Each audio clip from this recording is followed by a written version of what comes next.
अभी अभी भीड़भंजन महादेव अंबाजी मंदिर के पीर बाबा तनसुखगिरी बापू जी का समाधि हुआ और समाधि अभी पूरा हुआ ही नहीं था। उनकी शोभा यात्रा निकालनी थी समाधि की, और उस समाधि यात्रा के पहले ही मैं वहीं पर मौजूद था। सुबह से वहां था, 10 दिन से उनकी सेवा में था। उस वक्त बिना किसी वजह, कोई बिना लेना देना, ना मैं किसी का कभी नाम लिया हूं, पर हरिगिरी जी महाराज जो अखाड़ा परिषद के महामंत्री है और जूना अखाड़ा के संरक्षक है, उन्होंने जबरदस्ती से वहां पर मौजूद उनके जो सेवक थे बापू के, उनके द्वारा मेरा नाम लेकर के आरोप लगवाए जो झूठे थे। वो सेवकों ने भी बाद में कहा कि उनको दबा करके मुंह में डाल करके बातें और वो बोली गई, और उसके भी वीडियोस आपके साथ है। पर उस दिन मैंने मीडिया के समक्ष ये संकल्प लिया था कि जब तक मैं हरिगिरी को, जिस तरह से उन्होंने भवनाथ मंदिर को हड़पा है और बाकी ऐसे कई संस्थानों पर हड़पने की कोशिशें और हड़प लिया है, मैं अब इनको भवनाथ मंदिर से जब तक मैं नहीं निकालूंगा गिरनार से, तब तक मैं मेरे गुरुजी तनसुखगिरी जी महाराज जो चोटी गुरु थे, उनके समाधि पर श्रद्धांजलि नहीं दूंगा। और मैंने ये भी कहा था कि मेरा ये जो कुछ भी विरोध है, ये अखाड़े के साथ नहीं है, ये व्यक्तिगत विरोध है।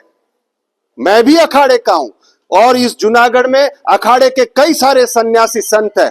तो मैं ये 2 हाथ जोड़ करके विनती करता हूं अखाड़े को और अखाड़े के पदाधिकारियों को और अखाड़े के सभी संतों को, जितने भी हम दीक्षित संत हैं सभी को, कि एक व्यक्ति के लिए कैसे पूरे अखाड़े की साख दांव पर लग सकती है।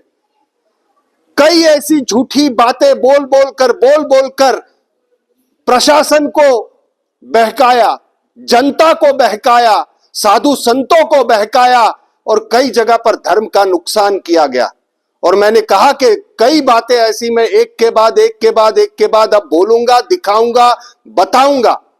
आज ऐसी ही एक बात लेकर के मैं मीडिया के सामने समक्ष आया हूं, क्योंकि मैं ये चाहता हूं धर्म जो है उसका नुकसान नहीं होना चाहिए, सत्य प्रकट होना चाहिए। धर्म का नुकसान होगा तो हम सभी का नुकसान होगा। मैं आज जो बात बताने जा रहा हूं, गंभीरता से इसको लेना बहुत जरूरी है। और मैं मीडिया से दरखास्त करूंगा कि जिसके जिसके नाम इसमें है, उनसे भी जाकर के आप थोड़ा पूछिए ताकि सत्य पता चले।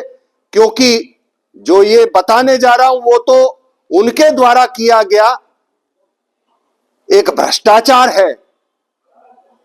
सत्य है या नहीं है वो आगे पता करने का काम आप सबका और उनका है।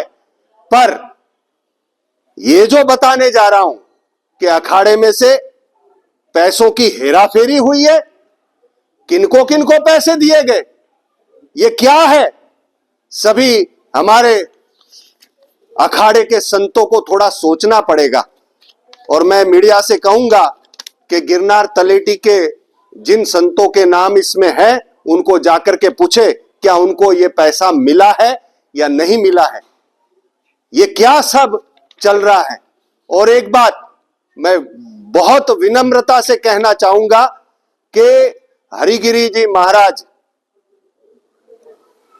जल्दी से भवनाथ छोड़ दीजिए तो ये रुकेगा सब, गिरनार को छोड़ दीजिए ये सब रुकेगा, नहीं तो मैं नहीं रुकने वाला, इतना याद रख लीजिए। और इसमें जो नाम है, यदि ये नाम आपने जो लिए हैं, उसमें जो पहला नाम है उसके साथ पहचान तो मैंने ही कराई थी। जूना अखाड़े का लेटर पैड है ये। मैं आप सभी मीडिया वालों को इसकी व्हाट्सएप पे कॉपी भी भेज दूंगा। जहां बताना है वहां पर यह भी बताऊंगा कि ये क्या है क्या नहीं। पर इसकी कॉपी आपको मिलेगी। इसमें आप देख सकते हैं बहुत अच्छे से। मैं फिर से एक बार मीडिया को दिखाना चाहूंगा कि आप इसको देख लें, मैं आपको कॉपी भी भेज दूंगा। अब इसमें जो लिखा है उसको सुनिए। महंत हरिगिरी गुरु श्री दत्तात्रेय गिरी महाराज जूनागढ़ के गिरनार तलहटी में भवनाथ मंदिर में अखिल भारतीय अखाड़ा परिषद का सचिव पद पर हूं। भवनाथ मंदिर को अखाड़ा में शामिल करने हेतु मैं कुछ समय से मेरे अपने नाम जो कलेक्टर साहब और मंडलेश्वर विश्वंभर भारती जी महाराज, इंद्र भारती बापू, महादेव गिरी बापू, शिव धूना वाले बापू एवं मुक्तानंद गिरी बापू, श्रीमंत सिद्धेश्वर गिरी एवं श्री श्री शैलजा देवी पुनीताचार्य जी, श्री जयश्रीकानंद गिरी और ये सब मिलकर के भवनाथ मंदिर का भोगवटा यानी कि मालिकी हक मुझे सौंपने के लिए सहयोग दिया। मैं अपने पास से धनराशि उनको दिया और कायमी हुक्म यानी कि हमेशा का कायमी हुक्म कलेक्टर साहब जूनागढ़ को कर देंगे हमें हमारे नाम से। यह भवनाथ मंदिर मेरे मालिकी का हो जाएगा। राशि पाने वाले की नामावली। अब इसमें पहला नाम आपने जिनका लिखा, आपके इसमें सिग्नेचर है, अखाड़े का इसमें सिक्का है।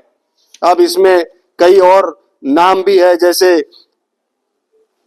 शैलजा देवी पुनीताचार्य जी 25 लाख 15 लाख रुपए, शिव धुना वाले महंत 15 लाख रुपए, मुक्तानंद गिरी बापू 25 लाख रुपए, महादेव गिरी अवधूताश्रम 25 लाख रुपए, सिद्धेश्वर गिरी 25 लाख रुपए, इंद्र भारती महाराज 25 लाख रुपए, विश्वंभर भारती महाराज 50 लाख रुपए। ये सब क्या है? क्या है ये सब? सत्य बताना पड़ेगा। या तो कह दो ये झूठ है, नहीं तो ये कहां है, ये क्या है, ये सब आपको बताना पड़ेगा। क्या आपने अखाड़े से ये पत्र दिखा करके पैसे उठवा लिए अखाड़े से? क्या क्या हो रहा है ये अब मुझे लगता है कि पाप का घड़ा भर चुका है। ओम नमो नारायण। पत्र कौन सी तारीख से? ये देखिए, ये पत्र है, सिक्के के साथ है। आप इसकी तहकीकात कीजिए, क्योंकि इसमें जो नाम है उससे आपको अपने आप तारीख और सब कुछ मिल जाएगा कि जिसको मिला है उस वक्त यहां पर कौन अधिकारी था, क्या था। इसमें उनके नाम भी है। मैं नहीं लेना चाहता नाम, क्योंकि अच्छा नहीं लगता मुझे, क्योंकि झूठ है सही है ये अलग बात है, पर ये पत्र है और पत्र है। हाँ जी, જોઈ લ્યો ને તમે અત્યારે વાંચવું હોય વાંચી લેજો। હું તમને પત્ર આપી જ રહ્યો છું, તમને WhatsApp ઉપર એની નકલ આપી રહ્યો છું। आप यहाँ पर सभी को दबा दबा कर बोलते हैं या बात बताते हैं कि अमित शाह जी से आपके संपर्क है। हमारे पार्टी के सबसे बड़े नेता है अमित शाह जी, जो व्यक्ति देश के लिए जान कुर्बान करने तक की हिम्मत रखता है, ऐसे व्यक्तित्व के लिए, गृह मंत्री के लिए आप इस तरह के प्रचार या प्रसार यहां पर जूनागढ़ में करते हैं कि उन्होंने आपको बैठाया। बिल्कुल झूठ बात है। उनके नाम का प्रचार करना बंद कर दीजिए आप, क्योंकि सत्य मैं जानता हूं। मैंने आपकी पहचान करवाई थी, मैं आपको लेकर के गया था अमित शाह जी के पास, और यहां पर प्रशासन में, कलेक्टर में या और कई जगह पर आप कहते हैं अमित शाह जी का नाम। ये झूठा नाम लेना बंद कर दीजिए।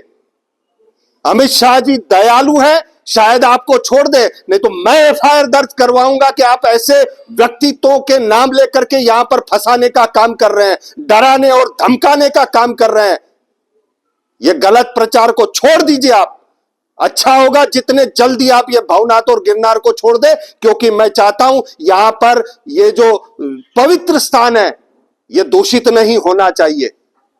और जिस तरह से ये चादर विधि आपने की है ये गैर कायदेसर है, ये गैर कानूनी है, जिसका विरोध मैंने किया है और करता रहूंगा, क्योंकि ये गलत है, गलत था। तो जो पत्र मैं बताने जा रहा हूं पहले पढ़ाने जा रहा हूं।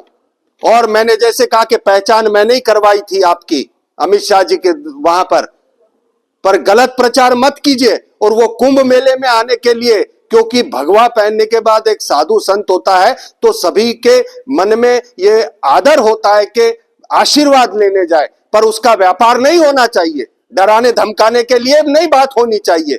गलत बात है ये।